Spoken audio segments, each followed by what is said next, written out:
La guerra ruso-ucraniana, profesora Ana Paula, también es uno de los conflictos que preocupa a la comunidad internacional, el conflicto más grande en el que se ha sumido Europa tras la Segunda Guerra Mundial. En el 2022, cuando nadie lo esperaba, se llevó a cabo esta invasión rusa de acuerdo a Europa o operación militar especial de acuerdo a lo que justificaba Vladimir Putin aquel 22 de febrero cuando se llevó a cabo esta incursión militar en territorio ucraniano. Mucho ha llovido desde entonces, 3 años de guerra se han cumplido, muchas idas y venidas con Europa a través de la OTAN incorporada en el conflicto tácitamente, no oficialmente, pero esto agrava mucho más la situación, entendiendo que Rusia es la primera potencia nuclear del mundo y que por otra parte, pues la Alianza Atlántica representa la alianza militar más grande del mundo porque su columna vertebral es, por supuesto, Estados Unidos. En este sentido, parecía que con la llegada al gobierno estadounidense de Donald Trump, esta paz en este conflicto se podía lograr.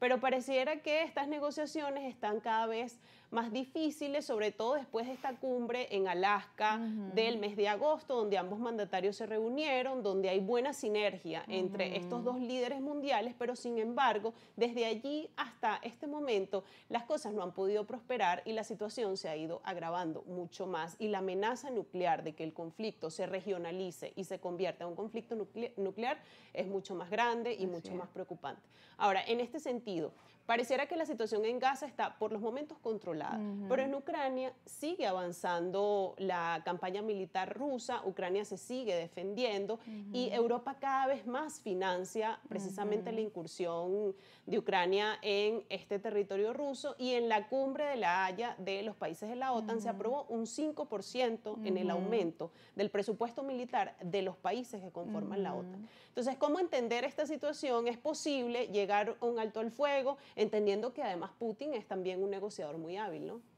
Sí, bueno, yo desde el primer momento recuerdo cuando hicimos algunos programas, lo dije, esto va a ser una guerra de largo, por llamarlo guerra, la intervención, dependiendo de la cosmovisión que tenga el líder que lo diga. Pero no va a ser tan sencillo porque además Rusia ya tiene ocupado varios territorios y esto, como dice el propio Putin, esto es una guerra, o esto es una lucha contra la OTAN en conjunto, es decir, los Estados Unidos y toda Europa. Entonces, ¿hasta qué punto realmente se pensaba que con la llegada de Donald Trump iba a ser bastante fácil o más sencillo porque aparentemente eran amigos, se entendían y hay más respeto? Entonces, estas últimas declaraciones de Donald Trump de verdad son preocupantes porque el decirle, si no acabas con la guerra, yo le entrego a Ucrania los misiles Tomahawk, que son los misiles más de mayor alcance, los más peligrosos, y además le dice también, lo amenaza también, que no le va a entregar los territorios, es decir, que Ucrania recuperaría los territorios. Y además yo creo que esta obligación que le están colocando a la Unión Europea es un peso económico bastante fuerte. Incluso, por ejemplo, España fue un país de los que más tuvo problemas porque dice que no alcanza para el 5%, lo que yo siempre he dicho. Europa nunca se preparó para un problema militar, es decir, tiene que necesariamente estar con Estados Unidos y Estados Unidos, ¿qué pasa? Va a entrar directamente al conflicto, lo que ha evitado siempre los Estados Unidos entrar directamente, porque al enviarle misiles directamente a Ucrania y la OTAN estaría la OTAN participando de está lleno en la participando, entonces directamente ya es un conflicto, perdón, ya es un conflicto, cuidado, es un conflicto internacional. Ya está Estados Unidos y la OTAN en conjunto incorporándose. ¿Y por qué tienen que aumentar su arsenal militar? ¿Qué significa? Que este mensaje nos están enviando, que no va a terminar la guerra. Entonces yo creo que es importante que se sienten, como siempre, es decir, el diálogo, lo que está pasando en Gaza, es decir, también lo que decía Vladimir Putin, es decir, nosotros siempre desde el año 90 y pico que tenemos este problema con Ucrania y con Occidente. Recuerda que ahora tenemos como dos polos, ¿no? Porque además hay incluso una guerra dentro de todo esto que nadie está viendo, que es la cuestión arancelaria. Hubo un impasse mientras estaba el presidente Trump allá haciendo lo del Medio Oriente. dice que le va a poner el 100% de aranceles a China. Y China le responde, bueno, entonces no tienes las tierras raras.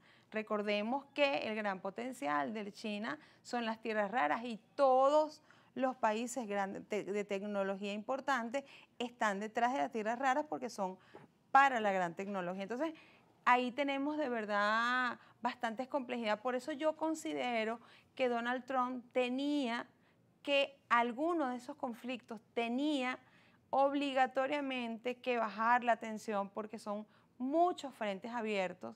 Y entonces él en su campaña dijo que era un hombre de paz, un hombre que iba a terminar las guerras y pareciera que no es así.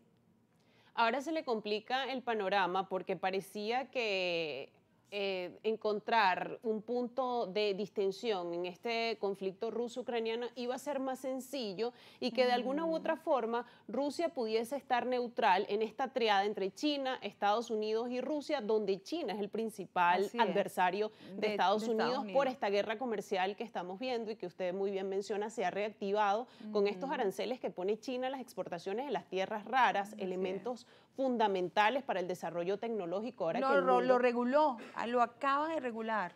Es decir, una regulación muy estricta está colocando China sobre la exportación de las tierras raras. Entonces, esto está sucediendo en pleno proceso de resolución de unos conflictos que tenemos entonces, yo creo que no terminamos de comprender, tal vez muchos dirigentes, yo siempre he dicho, hay una crisis para mí de dirigentes políticos, de líderes, porque históricamente, la Primera Guerra Mundial, la Segunda Guerra Mundial, es decir, es muy importante, además no podemos olvidar Latinoamérica, también tenemos unas amenazas por ahí para Latinoamérica, entonces el Caribe, entonces cuidado, hay una crisis en mi opinión de liderazgo porque podemos estar a punto de una tercera guerra mundial, entonces eso es lo que quiere la humanidad. Yo no creo que la humanidad quiera y necesite una tercera guerra mundial, necesitamos paz, tranquilidad, porque yo creo que tú realizas cualquier encuesta en cualquier país y está ganando, por supuesto, la paz.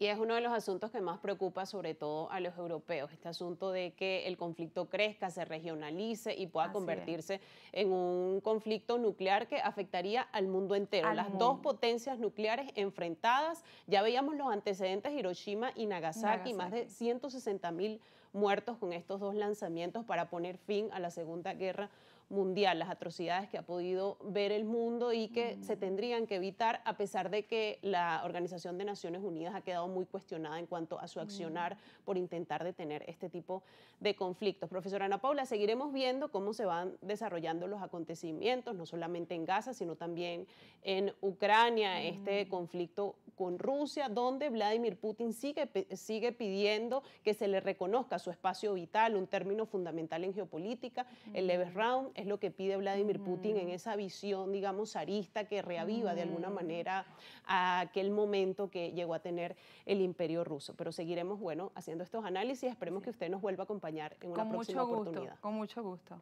Gracias por estar aquí. Ahí escuchaban, amigos, el análisis de la profesora Ana Paula Diniz, analista internacional, revisando quizás los dos puntos centrales de la agenda internacional en este momento, la situación en Gaza, pero también la guerra ruso-ucraniana. Vamos a hacer una pausa y al regreso seguimos analizando los temas que destacan en la agenda internacional.